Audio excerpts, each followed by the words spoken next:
Now, I'm not a professional photographer, but I've made $35,000 selling my photos online. In this video, I'm going to go through exactly how I did it.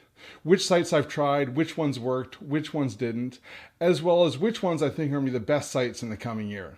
Let's get started.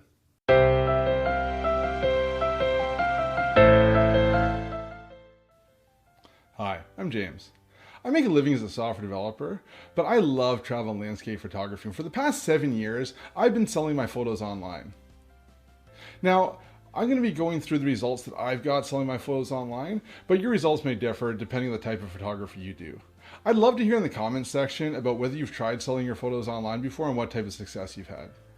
Also, stick around at the end of this video because I'm going to go through which sites I think are going to be the best in the coming year. Now I'm going to jump on the computer and show you some charts of the sales I've had over the past 7 years. So I keep track of the revenue from each website in Excel. So what I'm going to do is I've just created 5 charts in Excel where I can kind of walk you through how I make money selling my photos online. I'm going to start pretty high level and I'll get into more detail, and at the end I'll kind of go through how much money I've made from each individual site. So this is how the $35,000 breaks out year over year.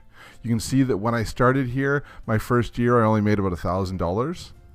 And then it continued to increase over the next, for the first 4 years until 2015, when I reached the high of $7,000 a year. And there's a bit of a decline that's starting to rebound now. In this chart, you can kind of see why it went up and then went down. The green shows my revenue and the red shows how many photos I posted each year. So you can see my first year I posted about 100 photos, uploaded them to different sites online. And then my second year I was very motivated. I did over 240 photos. Now these are 240 fully processed photos that I uploaded to multiple sites. Now, in November of 2013, my wife and I had our second child, and the time that I had to go traveling and take photos as well as process those photos went down.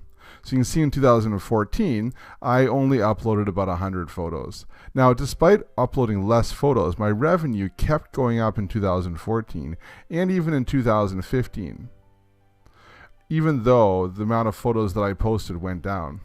Now in 2016, we had our third child, and I just really didn't have much time to travel and do photography. So 2016 and 2017, I really didn't post many photos, and that's why you can see here that my revenue went down for those years. And over the past year, year and a half, in 2018, I've started to post a bit more, and it started to go back up.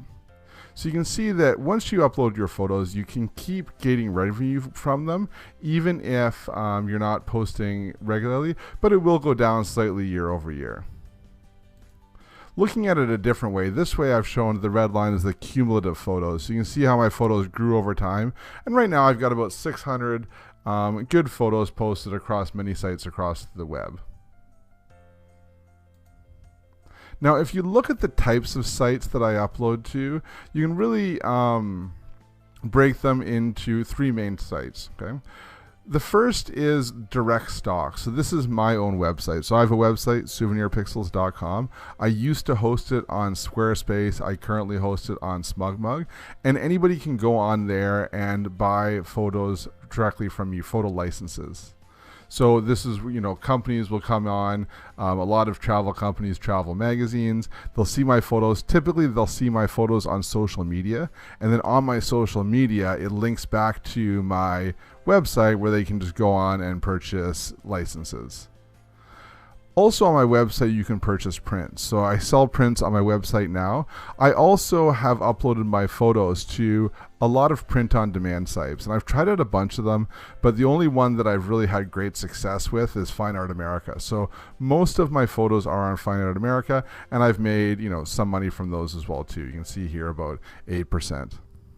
But the vast majority of the money that I've made selling my photos online has been from microstock sites. So I've tried a lot of different sites, about 23 of them in total, and that really makes up the majority of my revenue selling my photos online. So to go in and look at which sites in a bit more detail, you can kind of see in this pie chart. So this is kind of breaking out the revenue from all the sites. So you can see by far, this pink bar here is Shutterstock, and they are by far been the best site for me for selling my photos online. I had a very good run with Shutterstock. You know, if you typed in landscapes in Shutterstock, I had a photo on the main page. If you typed in Canada, I had multiple photos on the first page. So I did really well year over year and month over month on Shutterstock. Now, over the past 6 months, the search algorithm has seemed to change a little bit, and my sales have gone down a little bit. But I had a pretty good run where about 3 years I was doing very well with them. The second one here is 500px. Now, 500px was a photo sharing community before they started selling as stock. And I was involved in the community before it was selling as stock. So I had a lot of photos that were highly ranked. And when they started selling photos for stock as well too, I made quite a bit of money when they first started out. Now, there's been a lot of changes over there at 500px. They were purchased by another company. Now all the sales are through Getty. And to be honest, I don't even post there anymore. There's been a lot of changes, and I just really don't appreciate the site as much as I used to. But, you know, for a period of time, they were a very good earner for me as far as sites go. Down here, number 3 is Photodune. Now, Photodune has really only earned me a lot of money in the last couple of years. The first couple of years, it was very low, and the last 2 years, really, it's been very high. So I see Photodune really going and surpassing 500px probably this year. And then the fourth one here is Adobe Stock or Fotolia. So Fotolia was an independent stock site, and then Adobe bought them and turned it into Adobe Stock. So I had my portfolio on Fotolia. I did fairly well there, and now it's moved over to Adobe Stock. And when it moved over to Adobe Stock, I saw a bit of a dip in sales, but now I'm starting to see it pick up a bit more, maybe because I'm posting a bit more to Adobe Stock as well too. Now there's some other smaller ones here. One thing to know is this little sliver up here. It's about $400, and that's 13 sites. So I tried a lot of sites. What I'll do is when I hear about a new site, I'd upload like 200 photos to that site and see what happens. And a lot of time, nothing happened, right? Which is one of the reasons I'm making this video, right? Because I spent a lot of time uploading and, you know, trying to find these sites, uploading those sites, and really didn't get that much out of it. You know, 13 sites, you know, $400 over 6 years is not a lot. So, you know, if I were starting out again, I would probably really just focus on the main sites that you see here and really not even worry about the smaller ones until, you know, they seem to be big enough to get some momentum, because there are a lot of stock sites out there, but I just don't think you can make a lot of money on all of them. You really need to have your photos on the big ones to start out with. Now, I hope that didn't come across as bragging, but I had no idea when I started selling my photos online that I would make $35,000 from them. Really, my goal of doing this was so that I could buy, you know, more cameras and lenses without taking it out of my family budget. And I achieved that, and I'm pretty happy with it. Now, there was a point when I considered trying to, you know, maybe go full time as a stock photographer, but at the time, what was selling primarily was business images. So what I realized was that to be able to be a full-time stock photographer, I would need to go and get models and kind of pose them in different business situations, taking hundreds of photos a day and uploading them. And that really didn't appeal to me. If you take a look at my portfolio, and I'll link to them, put some links down in the description, I really like taking travel and landscape photography. And I think what I realized was it would be very difficult to make a full-time salary and support my family on stock photography if I was only going to do travel and landscape. The other thing is that I enjoy my day job. I enjoy software development. I enjoy working with my clients. So I kind of feel like even if I did photography as a full-time job, I would probably just become like a software developer would become my hobby, and I still code in my part-time. Right? So I decided to stick with software development as my main living, and, you know, photography is my hobby. Now, you may have different goals, and hopefully, you know, this video is still useful, the stats that I showed, even though I kind of really only work on it part-time. Now, at the start of the video, I mentioned that, you know, at the end, I would talk about which sites I see being the best in the upcoming year.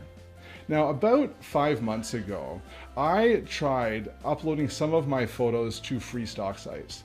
Now, if you aren't familiar with these free stock sites, there's sites like Pexels, Pixabay, Upsplash is another one, where you can upload your photos and then anybody can use them for free, commercial purposes for free. So they're stock sites, but you don't get paid. But the thing is, when someone downloads them, the sites encourage that person to give you a donation for the photo. So I just did, as a trial, uploaded 100 of my photos, 100 of my oldest photos that weren't really making me money on any of the stock sites anyways. And in the past 3 months, I've made about $60 in donations. Now listen, that's not a lot of money, but $60 is more than I made from a lot of the lower sites that I have out there.